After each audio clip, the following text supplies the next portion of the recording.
it's really comfortable and hopeful as a parent to think that my child will make the right choices, but even if they do, they will be faced with those choices at some point.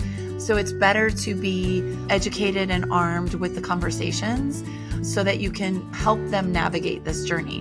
When Lisa Katona Smith's son struggled with addiction, the traditional advice for families left her feeling helpless, guilty, and alone. Creating family dynamics so that the whole family is integrated into curiosity, honest curiosity, not snooping curiosity, but honest curiosity, like being able to ask the hard questions. She channeled her personal challenges and her experience as an educator into parallel recovery, an approach that empowers families, encourages real connection, and supports lasting recovery. There's a whole lot of people doing this on their own and barely treading water. And they need some help, and they need some tools, and they need some support, and they need some compassion and some validation, and I can provide that.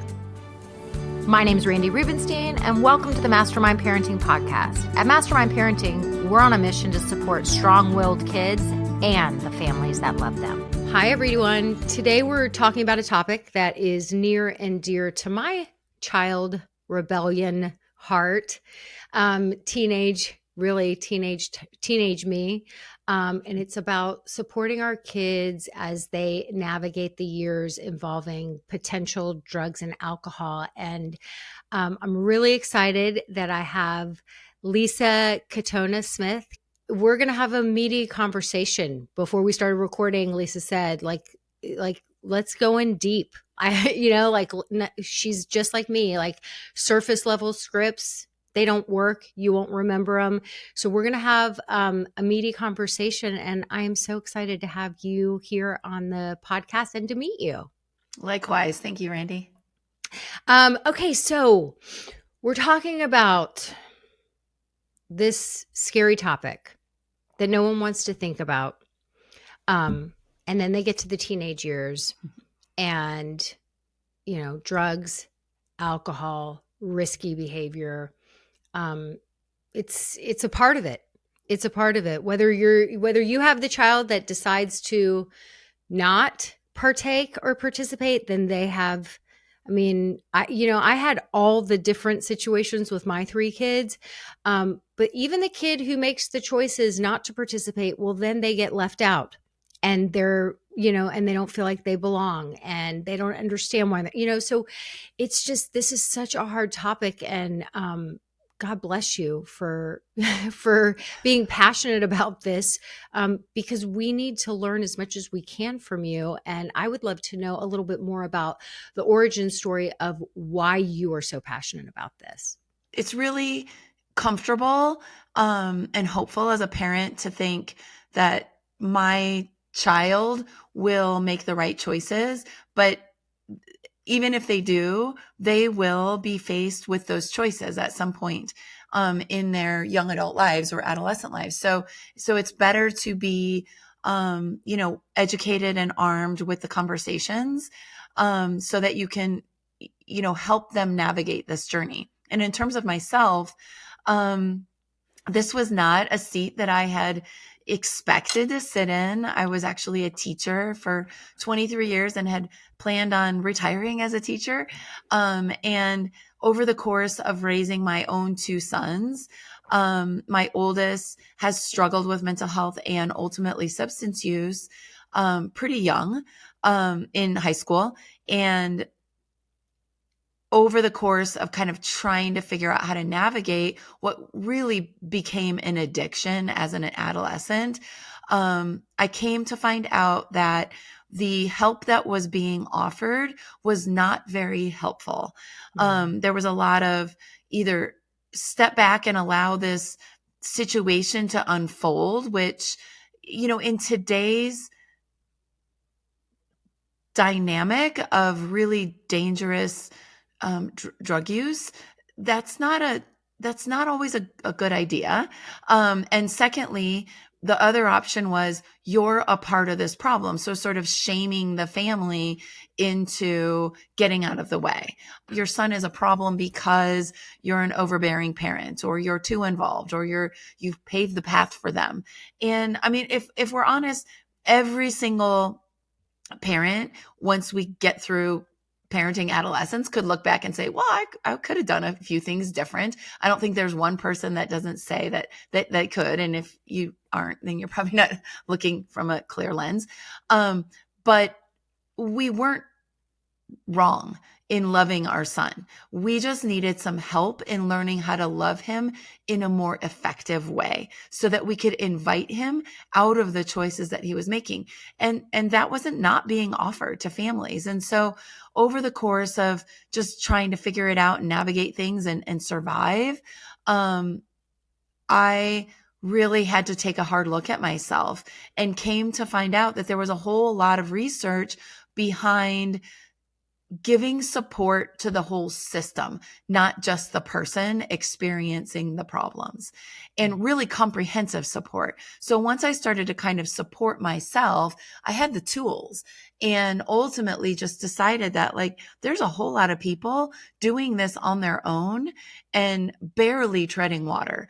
And they need some help, and they need some tools, and they need some support, and they need some compassion and some validation for their experience in this journey.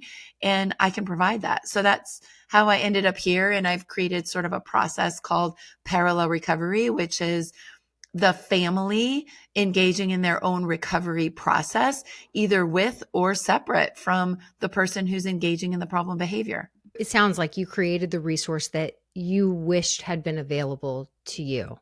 Absolutely.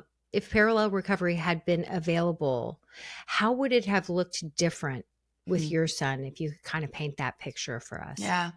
So many people that I work with come to me and say, I wish that I had this 10 years ago. I think our situation would have looked very different. And I think I can say the same thing. Had I had my support 10 years prior to when I actually found it, which was just my own support of myself, I don't think things would have had to get as bad as they got. I don't think we would have had to fall as far down as we did. There is, starting in 2018, the DSM, the Diagnostic Manual for Mental Health and Substance Use, changed to include mild, moderate, and severe substance use disorder. So it used to be, before 2018, you either had addiction or you didn't. And imagine having cancer or not cancer, but not stage 1, 2, 3, 4. Like, there's very different treatment modalities available for stage 1 than there is for stage 4. And the same thing with substance use disorder. I don't know that we had to get to stage 4. Maybe we did, but I would have been armed with a whole lot more tools before we got there. But had I been supported to navigate how to help my son in stage 1, I don't know that he would have reached stage 4. And what does it look like what does stage 1 look like if you, and if it, yeah, I mean, just if you, even if it's a hypothetical and not your Sure. son, what would stage 1 look like, and what would better support look like, Yeah. so So that I you think, can hopefully not progress to stage 4. Maybe we right. can, yeah. Yeah. Yeah. So, I mean, I think what that looks like is, first of all, education around mental health and substance use, around brain disorders, understanding that the brain is attached to the body, and diseases of the brain are diseases of the body, and they are treatable. They're also recurring, and they're also progressive. So ignoring it and pretending or hoping, kind of riding on hope, like, well, this might be just normal experimentation. It might be typical experimentation, and it could easily turn into a substance use disorder, depending on genetic predisposition, depending on trauma experience, depending on the capacity for the person affected to be able to be resilient around the things that are actually creating the need for a solution for their pain points, and then creating family dynamics so that the whole family is integrated into curiosity, honest curiosity, not snooping curiosity, but honest curiosity, like being able to ask the hard questions, such as, last weekend, it seemed like things got a little bit out of control with you. Help me understand what was going on before Friday night, as opposed to why did you go out and drink too much? Or what's with the parties? Or why are you hanging out with those people? It's not those people or the parties or the alcohol. It's what was going on with that person before they were put into the situation or chose to go to the situation where they had a solution in front of them, such as drugs or alcohol, because that's exactly what they are. Knowing how to ask better questions so that you're not just staying on the surface. The surface seems like it's all about our fears. Why are you hanging out with these people? We've had this discussion. Why did you make that choice? I don't, if we stay on the surface, then we're just going to be coming from a place of fear, and it's all that graspy energy, and then our kids feel it. But it sounds to me like knowing the better questions to get to the root, because drugs and alcohol are just a coping mechanism. Yep. Right. And so, Yep. We don't think about it, or I don't know, feel free to disagree with me on this, but I'm like, we don't think of them as a solution, but drugs and alcohol are solving a problem for people. I always used to say with my kids that it's like liquid or smoky courage. And so why do people why do teenagers tend to find themselves in these predicaments where even if they had the best of intentions, before they know it, they're making different choices? And I said, social anxiety is real. I mean, even for me, and I'm an extrovert, if I go into a situation where I'm not sure if they're going to like me or if I'm going to fit in, or am I comfortable? And maybe I'm not comfortable, but I'm trying to play the game. I will feel anxious. And if I know that I'm showing up as anxious, then who's going to want to hang out with me? And so a lot of times people will have those drinks or take that thing because all of your inhibitions are down. And now all of a sudden you can be that courageous person. And so I think that educational piece has been really helpful as, a conversation woven into my family. Because it's like, if you do make those choices or you find yourself in a bind, like, you're human. I've been there too. I'm not going to judge you for it. And if you call me, like, no questions asked, we'll talk about it later and we'll figure out and we'll get to the root of what was really going on. So it sounds to me like, and is that kind of what your thought process is in terms of stage one, when your kids start to experiment with that sort of thing? Yeah, absolutely. You touched on two things. One is, the surface level questions come from a place of fear, and being able to understand that your fear is your fear. It does not have to be offloaded onto your children, because fear is not a sustainable action plan. It's meant to be in an essential, actual fearful moment, getting us out of a situation. That's what it's meant to be. It's not meant to be something that guides our future decisions. So making sure that as a family member, as a parent, or a friend, a person in contact with somebody who's having a hard time, that your fear, you can even acknowledge it. You can just say, this is a really hard topic for me to talk about because it's very scary. That's an acceptable thing to say, but keeping it to yourself, meaning keeping it as yours. I'm scared and I'm engaging in this conversation, is very, very important and impactful to the other person. The second thing is that you touched on is really you're spot on, Randy, when you said that drugs and alcohol, they're a solution to a need, not always a problem, but sometimes a need, right? Like, I'm not funny or fun unless I'm using drugs or alcohol. Sometimes people think that's not a pain point. It's just sort of a little bit of a flawed understanding of yourself. But the side of that is really important is giving your children or young adult people space to feel the thing that they're feeling, not saying, well, you're very funny. Well, I don't feel funny. So you telling me I'm funny isn't important. I frequently I'll say, it doesn't matter how many times your dad tells you you're pretty. If you don't have a date to the prom, you don't feel pretty. So it's not helpful to So say, oh, good. but you're so nice. Everyone likes you. Well, not the people that I want to like me. Right. You don't count as my parents. That's not the important voice right now. So making sure that you're taking care of your own fear as a parent, taking care, not offloading it, and then giving your children the space to have the experience that is real for them. Mm. Not trying to change that experience, just giving them space to have it and Oh, talk about it and feel it and work through it.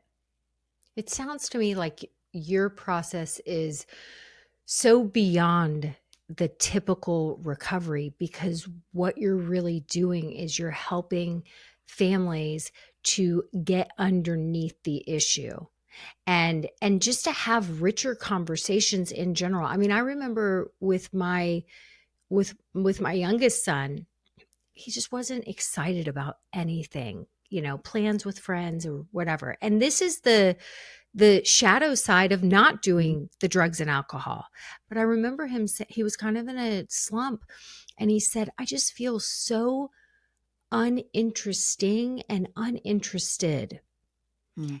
And I think it was like, if you're getting together with friends and you're not really feeling comfortable and everybody else is having whatever, or most other people are having, the liquid or smoky or whatever, pill popping courage, and something in his body was not feeling comfortable. Um, and so when he gets uncomfortable, when he doesn't feel, I think, safe, emotionally safe, he clams up and gets real quiet. But he's got such a cute personality and cute sense of humor, but it doesn't show because he's not feeling safe. So he said, I feel uninteresting and uninterested. Like it's not. And I said, well, that's just your body. That's the intuition of your body. We had some like really good talks where I said, your intuition is strong and you're a pretty healthy guy. And so if something doesn't feel safe for whatever reason, maybe it's that you're sensing that other people aren't being authentic or whatever it is, you tend to clam up. Like it's like, that they're your people and it's a situation that you're meant to be in when you feel sort of effortlessly funny, right? And that can mean that you're just feeling comfortable. Your body's sending you messages of, yes, more of this feels good, this feels safe. So maybe it's when you feel uninteresting and uninterested, it's just a sign that your body doesn't feel safe. And so that's brilliant. Like, do you really want to turn all those signals off? And um it didn't make, I mean, the situation killed me, because all you want is for your kids to be happy and to feel comfortable and to be with their people and to feel like they belong. And so to see your kid in a little bit of a depressive state, um that was so freaking hard. I remember it was like I tossed and turned that whole night, because I was like, I hated it, but I knew that it was an important conversation. And it sounds Yeah. like, that, yeah, you're helping families to have more of those types of conversations so that kids don't feel like drugs and alcohol are the only option to feel, more interested and interesting. Yeah. And they aren't the problem. Mm-hmm. They really aren't, until they become the problem. And then it's louder. Then we're beyond stage one, right? So in that story that you were talking about there, it is really lovely to get underneath the sort of the surface of what he was presenting with, Mm-hmm. and help him see and feel the truth of what was actually happening. And I like to do that in, I call them green light moments, like asking for permission to enter the conversation. And this is the teacher in me coming out, right? Like sustainability of learning something isn't me telling you the answer. That's, it's me helping you uncover the answer yourself. So leading somebody with sort of these really thought through questions, such as, could I share some observation? Or would you be open to hearing my perspective on what I'm seeing happen? Before you say, hey, look, this is what's actually happening to you. And it's really hard. So first of all, we're older than our children. We've lived way more numbers of days, and we've had some of these similar experiences. So it's easy for us to jump to what we know the answer is, or what we know the analysis is in our own lives. They haven't had those hours in their life yet. And so they need the opportunity to kind of unpack it themselves. So asking for a simple, before you offer, this is what I'm seeing, ask if you can offer it. So first of all, it's preparing the child for the road as opposed to the road for the child. One. And two, it's making sure that they actually are open to hearing your analysis, because it might be wrong. They might have a different analysis, or they might not be open to it. They might just need to have a pity party right now. And then the second thing is, understanding, being able to kind of couch your fear and deal with your fear separate from your child. And then asking them, would you be open to, this is really insightful information, would you be open to maybe talking to somebody else about this? Because I think that, this is actually something that is getting in your way. And I might not be the person to help you through it. So being able to, as a parent, understand where your credentials end and where somebody else's credentials might begin. Yeah. I think for teenagers, sometimes talking to a third party can be so helpful. And what was interesting, that conversation, when I go back to it, it actually came after we things had gone sideways with us. So he had been taking out this bad mood on me, and he had just been, and I kept just like I knew something was going on with him, and he kept taking his bad mood, and he kept just saying sort of shitty things, and trying to engage me in a little bit of a fight dance, like he just was feeling crummy. And so he kept throwing the fishing line to see if I would bite. And I kept kind of blowing it off because I knew something was going on. And then finally I snapped, and I was like, I don't know what's going on with you, but I am really sick of being your human punching bag. So like, maybe just, like, come back to me when you're ready to talk to me like a nice person, because I'm really getting sick of this, and I don't know what's going on. So either come back to me when you're ready to tell me what's really going on, or I don't know what to tell you. And so I had really, and I didn't say it like this. I was like, when I was snapping on it, I was like, it's enough. Like it was that firm voice or whatever. And he just like left, and he came back a few hours later. And I'll never forget, I was out in my little courtyard, and I think I was like laying on a yoga mat. I was just trying to relax because it was really bothering me. And he came back and he said, Mom, I'm sorry for taking that out on you, but I've just been a little bit. And he said, I've been a little bit in a slump. I've just been a little bit like, I'm not excited about anything. And senior year's already such a disappointment.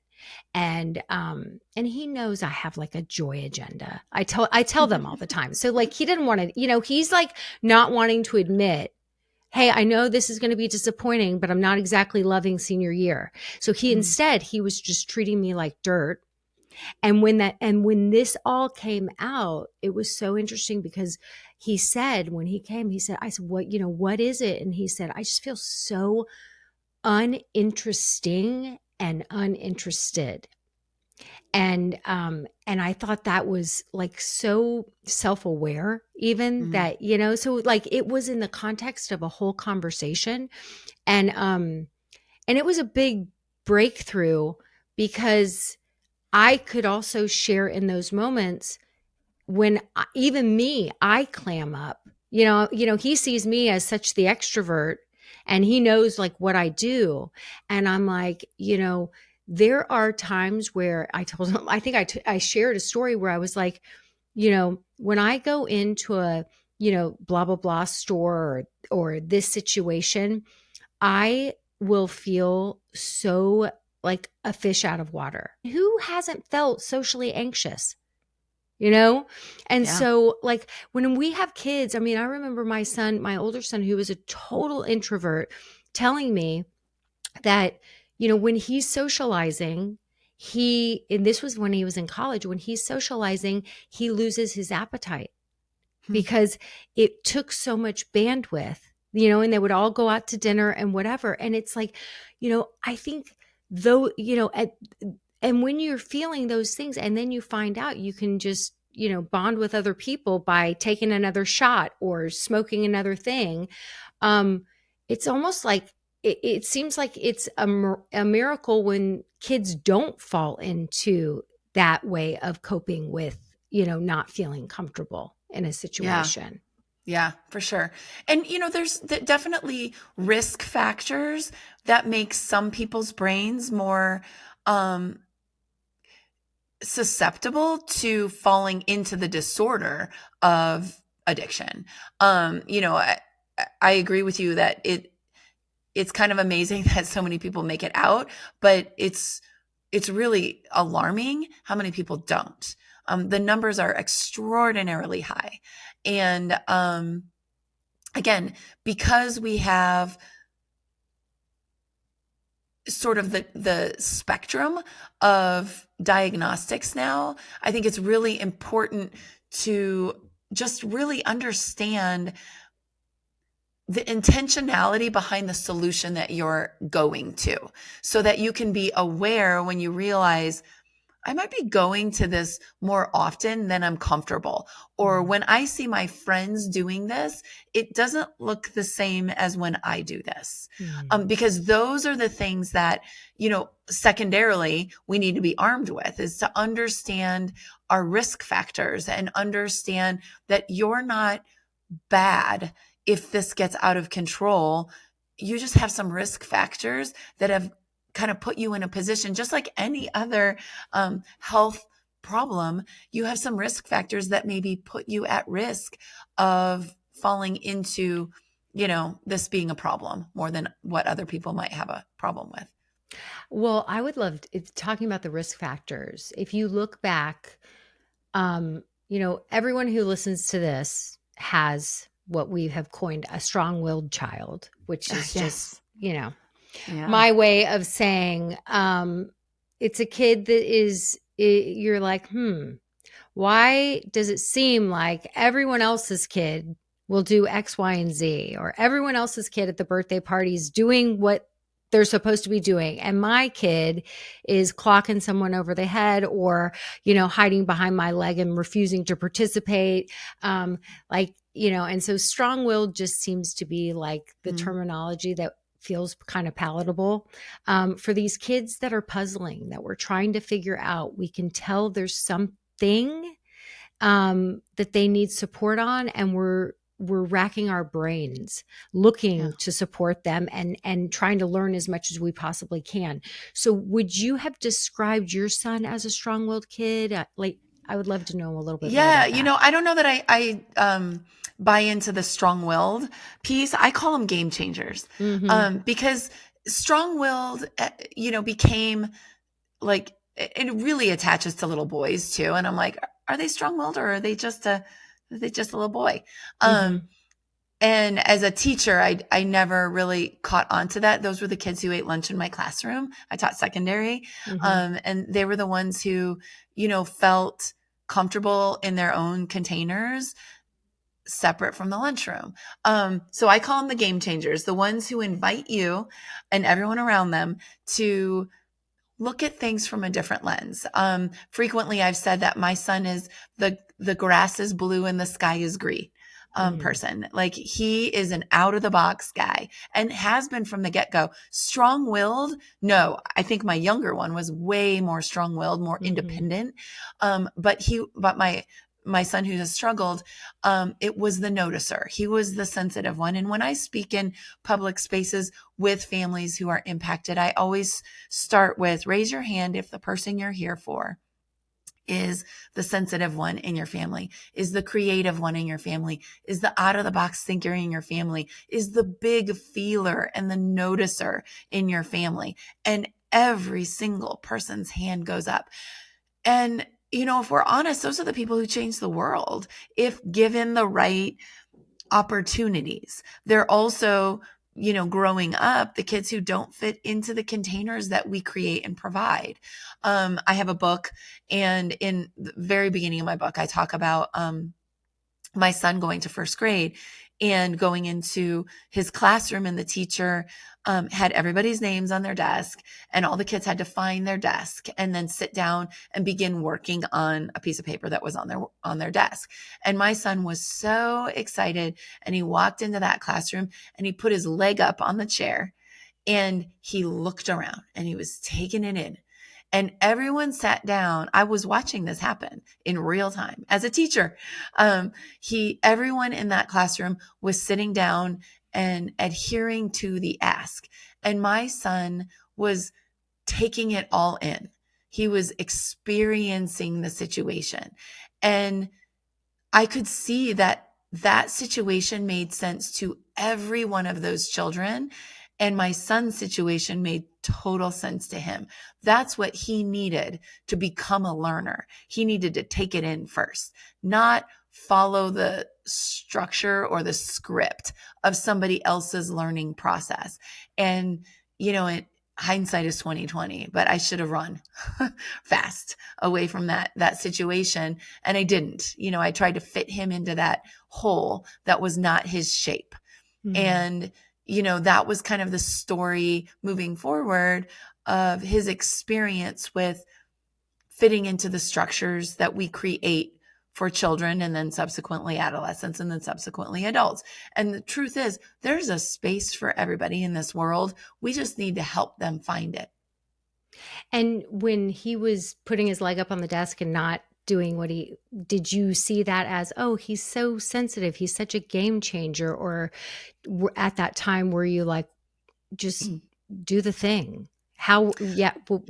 I'd love I think there was a part of me that was like, do the thing, right? Like, come on, just fall in line.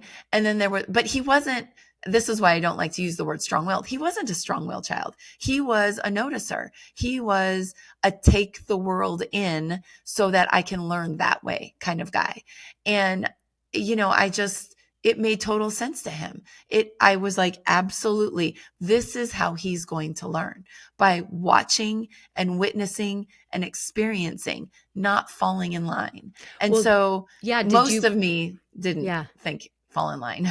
Yeah. When you were witnessing it, were you kind of that liaison advocating for him to teachers of like, he beats to his own drum a little bit, but he's observing right now. He likes to, were you able to kind of translate that? Yes. It became more of a fight than a collaboration. And I mean, that first grade year was super impactful. An example of that is, do you remember when your kids were little and like they learn math and they have like the little manipulatives, like I think his classroom had little tiny bears that were different colors to be able to learn counting with. Do you remember that kind of process? Yeah. So, my son was coming home from school and he was crying, and very quickly after that first day of school. And I approached his teacher and I said, something's wrong. And she said, well, he just needs so many things. He needs so many accommodations. And she brought up the bears. Like, he always wants to get the bears out every time it's math time. And we don't have time to do bears when it's math time. And I said, here's the deal. My son doesn't need a hug from you. That's not what he's looking for. He needs the bears. Give him the damn bears. Hug the little girl who needs a hug from you. Give her that. She needs that. Give him the damn bears. Let him use the bears. He needs to feel the things he's learning in order for him to learn. He's not asking for a hug. He's asking for bears. Teach him how to get the bears out himself so that you don't have to be a part of it. But let him get the bears so that he can feel successful at counting. Um, would you have, do you think his teacher would have Yeah. defined him as strong-willed? Yes. Because, yeah. See, so Or that's, resistant, right? yeah. Resistant. So that's really the terminology is, Mm-hmm. um, it's a little bit of an ethical bait and switch because that's what society is defining these kids who are typically they are the highly sensitive ones. They are they're extra intuitive. There isn't, you can't, you know, and I'd love to kind of even segue into a little bit more of your process, which it sounds to me like your process is, you got to live it to give it. Like we can't be hypocrites if we want our kids to, you know, to live a life of like even beyond recovery, right? Yeah. And to not need drugs and alcohol to thrive and feel like their best or most courageous selves, or however you define it. You sort of can't be doing the thing and then expecting them to live by a different standard. It sounded to me like your method is like, let's look in the mirror and let's walk the walk. But I don't know Mm-hmm. if I'm mistaking it. And so I really, um, you know, the strong will is society defines these kids differently, and what these kids need so much in terms of support are cycle breaker moms like you. Like, I sort of feel like you're the game changer, and moms like you are the game changers who go in and you, for you to even say like it wasn't a collaboration, like you had to advocate. And I call that pack leadership. When we show up in pack leadership, I actually, me and my daughter are writing a children's series, and it's really focused on these kids and their families. Mm-hmm. And the most recent one, which my daughter right now is editing, is all about a mean teacher. It's called Mrs. Meanstein. That's the title right now, the working title. But my daughter was just saying, she's like, because I kind of write the first draft, and then she comes in and she just said to me yesterday on the plane, she was going over it, and she said, I think this might be my favorite. I Oh. really love this one. I said, and my text back to her was, it feels like justice for adults behaving badly and it just being an acceptable thing in society. So, Mm.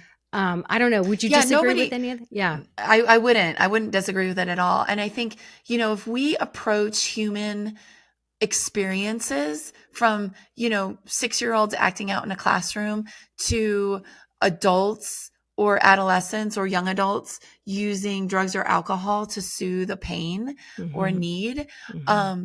nobody's trying to suck at their life. I actually don't believe that anybody goes into their day going, I'm going to try and suck at this. Mm-hmm. They really, I just don't believe it. I don't believe that innately people are,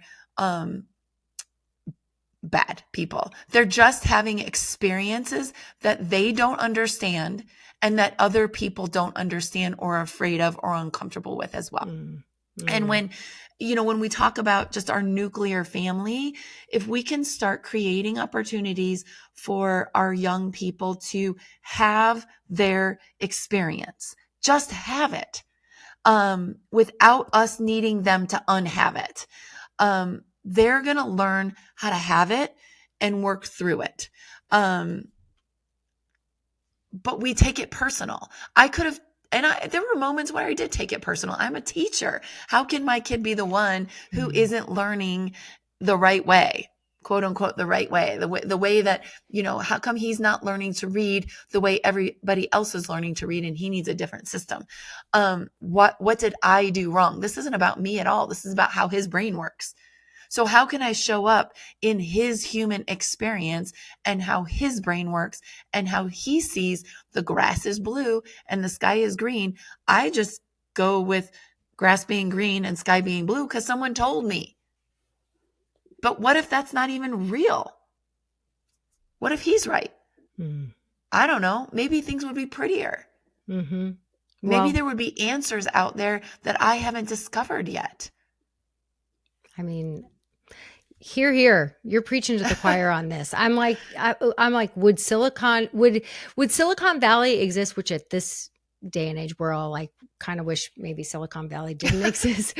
But I mean, yeah, they're the out of the box thinkers. Yes. And you know, I completely agree. And I think, and I also put my kids in mainstream education, and I coulda, shoulda, woulda, you know, trying to fit them into that, you know, wrong shape.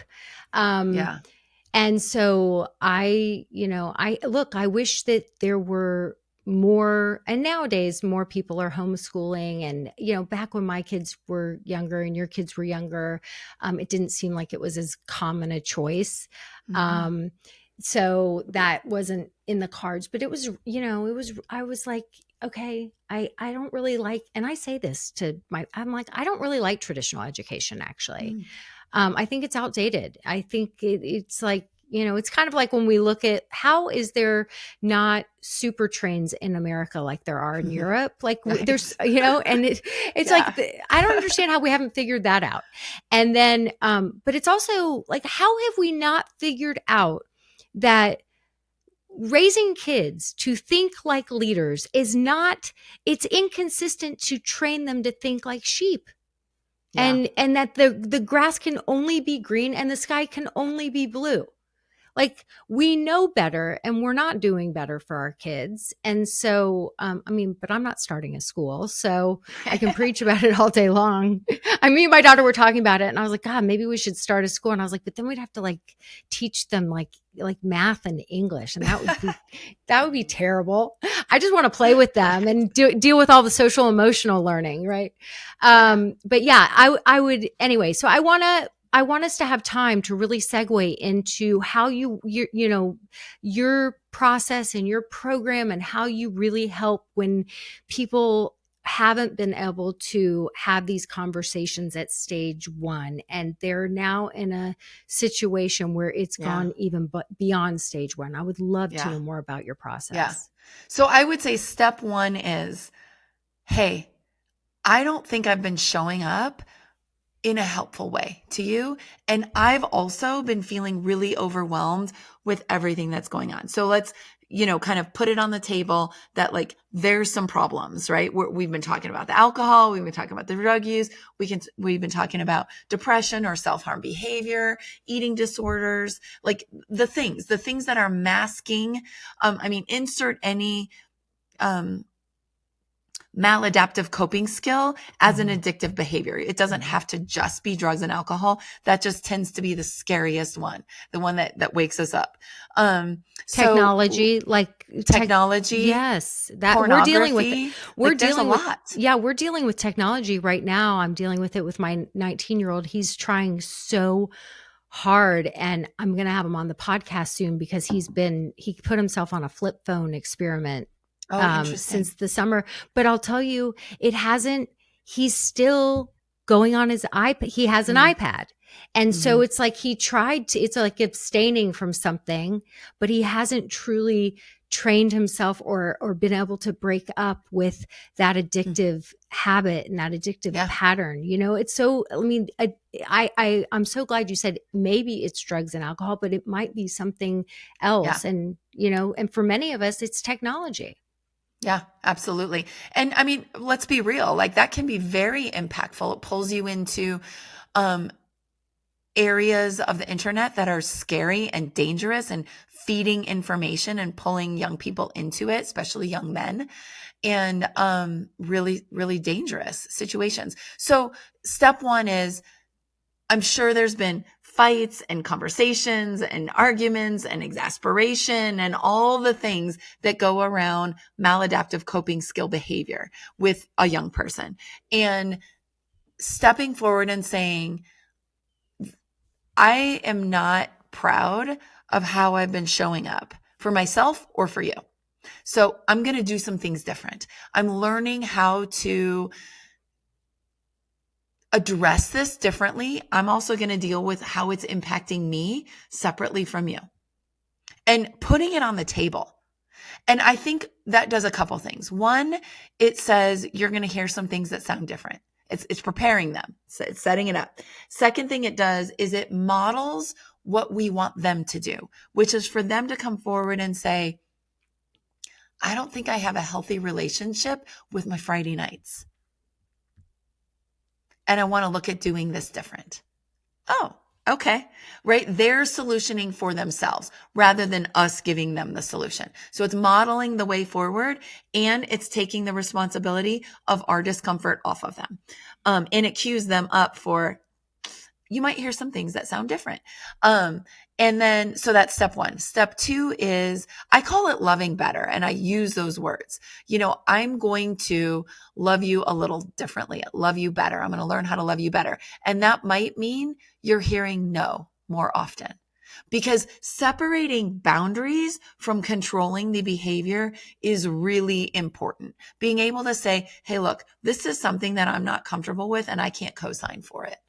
I'm not going to say yes to that. And if this happens again, here's what I'm going to do. That's a boundary. Not you statements. Can't do Yes. this. Yep. Right? Because then you're just going to be resentful and disappointed that they actually do continue to do that thing. And then you give ownership to the person to be able to have the experience in a semi-safe container so that they can understand that their consequences aren't tied to your love, and their consequences are a direct result of what they can choose to do differently. And so, I mean, that's kind of conceptual stuff. So if you want to maybe throw an example out at me, I can definitely unpack it. But that's kind of conceptually, I mean, step 1, 2, 3, right there. I love the loving better language. The step one, I have a 3-step productive conversation that I teach. And step one, to me, your step one is like, it's ownership, it's accountability, this is what I'm going to do. This is what I'm looking at within me. I think kids are so used to, when we want to sit down and have a conversation, it's like they're going to be criticized. It's kind of like, I was just talking about this part with some of my moms, but I think a lot of us have that, I'm going to be in trouble part. And totally. Right. And so like one of the moms, 40-year-old mom, was like, I could get called into my boss's office and it's because I'm getting a raise, I'm getting a bonus. Like, just being called in gives me pause, makes me have a pit in my stomach. Mm-hmm. And I think it's like, so sitting down and having one of these conversations, our kids might have that, I'm about to get in trouble part, I'm about to get criticized part. So like starting it the way that you just suggested, I love that so much, because it's sort of just like, it's not what they're probably expecting either. Yeah. And you don't have to talk about them at all. You can just say, hey, look, it's been really hard. We've been fighting a lot. There's been a lot of things that, I disagree with, that you disagree with, that everyone's disagreeing with. And I want you to know that I'm uncomfortable, so I'm going to do something about it. I had a client whose son used to call those conversations being pulled over. And I'm like, man, it's brilliant. And dads are notorious for it. Dads love to have a conversation. Like, we need to have a conversation. And your dad, you could be 60 years old and your dad asks you to have a conversation and you think you're in trouble. And I think back to the last time I got a speeding ticket. I was going really fast, and I knew I was going really fast, and in a not fast environment. And the first thing the police officer said to me was, do you know why I pulled you over? And that immediately puts them above you. Mm-hmm. Immediately, as opposed to, whoa, hang on a second. What's the rush? Mm-hmm. Wanting to know what's going on. And by the way, something was going on that I felt like was urgent. Did it mean it was okay for me to do the illegal behavior in an unsafe way? No, totally didn't. But had he said, whoa, hang on a second, what's up? I would have been like, I probably would have started crying because there was something going on. And then I would have still gotten a ticket, and it would have been fine that I got the ticket. But we could have had a human connection that created a much more impactful opportunity for me to change my solution, as opposed to, I mean, this was years ago, and I still remember that, like, that dude was a jerk. Yeah. He wanted to have a power trip over me, and on his like chest cam, he asked me if I knew why I got pulled over. Well, yeah, I know, I was going 20 miles over the speed limit. That's why I got pulled over. So when we pull over our kids and we say, let's have a conversation, they know it's about them and something they did wrong, which connects them and the love you can offer to them as a person. We want to separate that. I love the person, not okay with this behavior. How can I love you? And how can we talk about this behavior? Here's what I'm going to do to protect myself. Here's the boundaries that I'm going to create so that our family is remaining as safe as possible. And I also love you and want to know what's going on. It's so not a conversation stopper. It's a conversation starter. Now, is this the slow path? Yep. It's the slow path.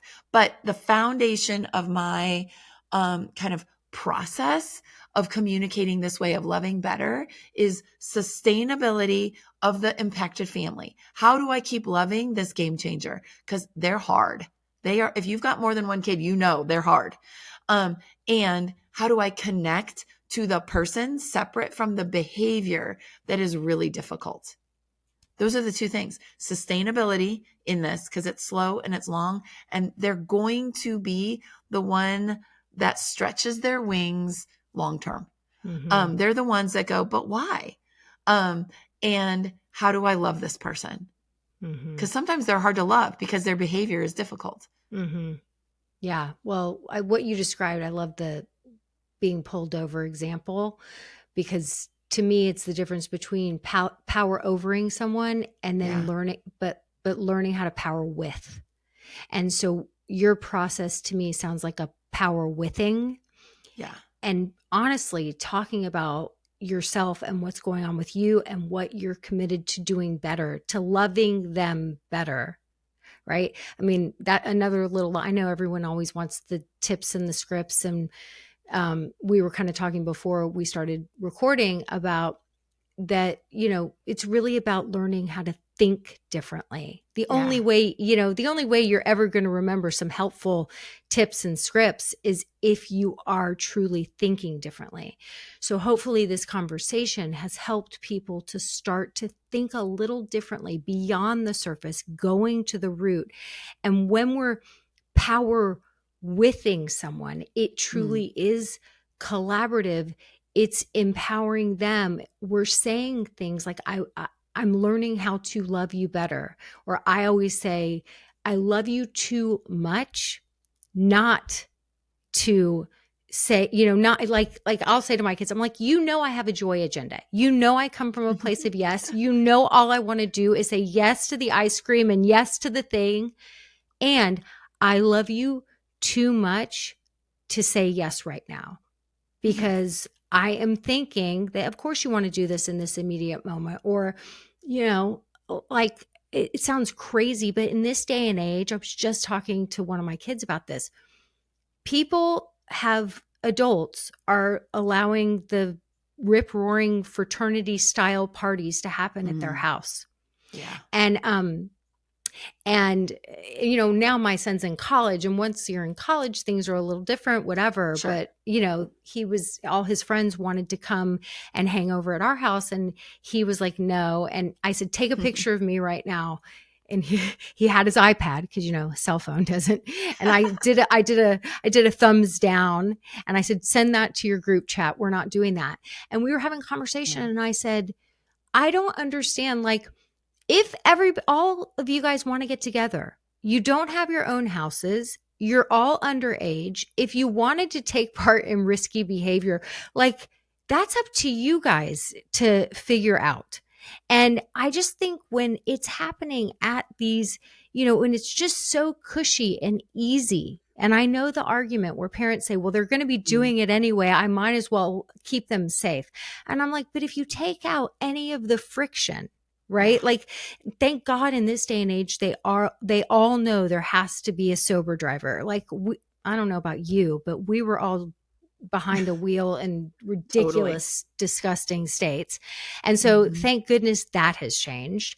But I'm like, we used to go to Swantner Park. We all met up at Mhm. Swantner Park and somebody was on the lookout, like teenage behavior does involve some risky behavior. And I'm not saying go do it. I just think that when parents facilitate that, it seems like it always intensifies because they're always looking for that friction. Yeah. Yeah, totally. First of all, uh, thank you for saying that.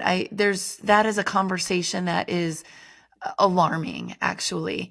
The amount of people who are co-signing that type of behavior. And if they're honest with themselves, it's their own fear mindset. It's also, I would argue, there's a little bit of a need to be seen as something important in those young people's relationship with you. And that's a hard look in the mirror. So I'll Mm. just leave it at that. Amy Poehler's character from Mean Girls of wanting to be the cool mom. Yes. Yeah. Yeah, and That's a you thing. let me tell you, I've my kids are now young adults. They have no respect for the cool moms. Mm, All the kids are talking about the cool mom or the cool parents in a kind of pathetic way. yeah. So, Right. Just yeah, pass them so up. Mhm. yeah, so Yeah. Yeah. people are fooling themselves if you really think that you're earning credibility and respect Mhm. in the Yeah. kids.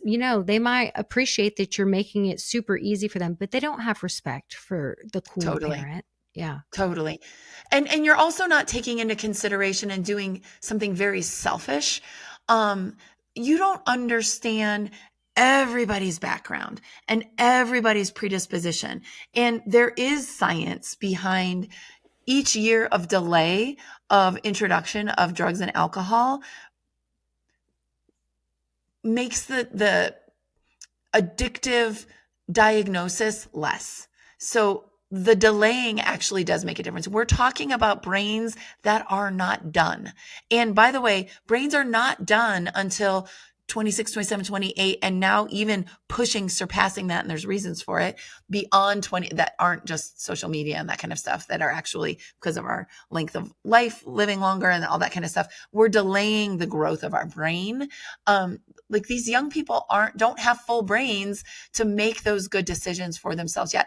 And those drugs and alcohols are more impactful than they are on your brain when they're 18, 19, 20, 16, even 25 years old. So there's that. When you take away when families, parents take away, Randy, what you described as, what did you say, the crunchiness or The friction. the the friction, when Hmm. you take away perspective of this is not supposed to be what we're doing. I was not supposed to be driving 20 miles over the speed limit in the area that I was driving 20 miles over the speed limit. Thank goodness I did not hit somebody. Um, there's a reason for that, the speed limit. And it's not because they just want to make my life inconvenient. There's actually a good reason for it, whether I like the reason or not. So when we take away the friction, we're actually taking away young people's opportunity to actually develop and grow their brain and understand that I don't have to like broccoli to understand that broccoli is good for me. Hmm. Or I don't have to agree with the fact that broccoli is good for me to understand that there's health benefits for it.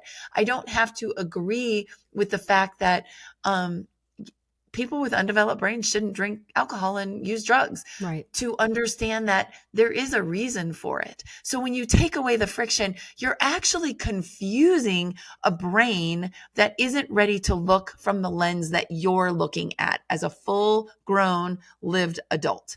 Well, like just because they look like adults doesn't mean that their brains are adults yet. They aren't. I So stop putting them in positions to make those decisions with a cosign of yes, this is okay. That's very confusing for young people. I agree. I agree. It's like, It's dangerous. yeah, something has Yeah. happened where I think adults are scared to be the parents, are scared to say no, are scared to be the adults. I mean, it's like, can you imagine when we were growing up, you waited for parents to go out of town, and then there was a sneaky party, and it was a complete, shit show. And then you were, showing up, you were trying like crazy to go and clean up so that, put everything back exactly so. And of course, the parents always found out or figured it out.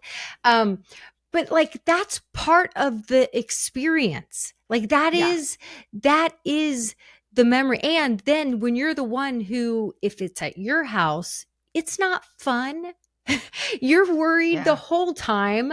But like, these are important life lessons. And when we're the ones who are facilitating the fun because our fear is in the driver's seat, and we're justifying that, at least we're keeping them safe, you're taking out so much of that experience that, like, adolescence is going to involve risk taking and friction. And we're not supposed to be facilitating that. We're supposed to be the grounded grownups who they come to after they fuck it all up. And then we help, and we show up dig and them out. we dig them out, and we don't shame and blame and berate. We just show up as those grownups, and that's what we're modeling. And so I just feel like it's like, in so many ways, the clowns are running the circus, and it just feels like chaos. So thank you for standing for this and teaching people and helping people. And if there's any final thoughts that you want to leave our audience with, or, kind of where they should go to find out more, I'd love for you to share that. Yeah, sure. Maybe just one little piece of, if you're in the thick of it, like if you're beyond what you would identify as typical experimentation with a young person in your life, I just want you to know that your gut is right, and listen to it. And secondarily, try to put an outcome out of your goals. Should not be the outcome. Your goals should be connecting to this person who is struggling, so that you can walk with them through the fire, through the hard circumstances, as opposed to just trying to find a solution, like a Band-Aid or a bow on the top of the gift. Like, I'll just get them into therapy and then everything will be okay.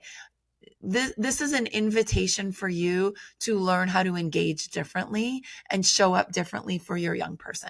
So I just want to put that out there. In terms of finding me, you can find me on my website, lisakatonesmith.com. I have a book called Parallel Recovery. It's on Amazon. I have a TEDx talk called The Power of Parallel Recovery. And I'm most active on Instagram, parallel_recovery. Love it. I love it. And I love this work that you do. It reminds me of that old TED talk by, what was his name? Johann Hari. Yeah. The opposite of addiction is connection. Yeah. And it sounds like that's what you're really helping people with. So beautiful work. Thank you so much. Thanks for listening today, guys. I hope you picked up some tips, tools, maybe some baby steps for creating more balance and boundaries in your life. And I just wanted to let you know, if you want to continue moving the needle forward in creating this for yourself, having a happier household, I want you to go to my website and check out mastermindparenting.com. We have 3 beginning programs, and if you need some accountability and more support, then please look for the one that would be a good fit for you. And as always, we're on all the social channels under Mastermind Parenting. On Instagram, it's mastermind_parenting. And, periodically I do pop up on different Instagram lives, Facebook lives, where I give you teaching and coaching, and I love engaging with you live to help you help your strong-willed kids so that they can feel better, because when they feel better, they do better. And I love, love, love getting to know you guys. So thanks for listening. If you like this podcast, please don't forget to subscribe, rate, and review. Super, super appreciative.